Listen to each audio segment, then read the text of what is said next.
दोस्तों आज है 1 जनवरी 2026। आप सबको नया साल मुबारक। और आज के दिन जो चीज़ मैं मिसिंग कर रहा हूँ ना, कि पहले होता था कि हर शख्स नए साल की मुबारक के साथ अपने गुज़श्ता साल में की गई गलतियों का माफ़ीनामा भेजता था दोस्तों को। लेकिन इस बार माफ़ीनामे नहीं आए। पता नहीं लोगों ने गलतियाँ करना छोड़ दी हैं या लोगों ने माफ़ी मांगना अब ज़रूरी नहीं समझा हुआ। मेरे हिसाब से तो वो एक अच्छा अमल होता था कि हम अपनी गलती कोताहियों का जिक्र करते थे। लेकिन आज आप सबको मुबारक के साथ मैं आपको दिखा रहा हूँ अपना गांव का मंजर और लश ग्रीनरी। मेरे साथ मेरी बेटी यशफा है। यशफा, कैसा लग रहा है गांव? अच्छा लग रहा है।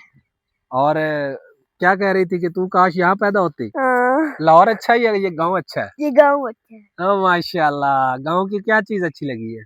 मुझे इनका सबसे ज्यादा अच्छा मक्खन लगता है। ओह वाह मक्खन लगता है मेरी बेटी को अच्छा। और आप देख सकते हैं खूबसूरत लश ग्रीन मेरा गांव है। इस गांव में मैं पैदा हुआ हूँ। इसके साथ मेरी बड़ी यादें वाबस्ता हैं।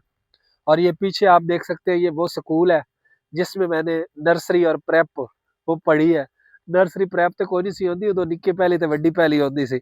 बहरहाल आपको समझाने के लिए कि उस में मैंने नर्सरी और प्रेप पढ़ी है। आज 1 जनवरी है। नए साल के ऊपर मेरी तरफ से आप सबको मुबारक। और साथ मेरा एक छोटा सा पैगाम ये है कि नए साल का आगाज बुग़्ज़, अदावत, नफरत और हसद से पाक होकर जीने का अहद करें। मोहब्बत, चाशनी और खूबसूरती के साथ रिश्तों को जोड़ने की बात करें और अपनी ज़िंदगी के मज़े लें। अल्लाह की इस खूबसूरती को देख कर इंजॉय करें और अपने रब को याद करें और अपने हाल में खुश रहना सीखें। अस्सलामु अलैकुम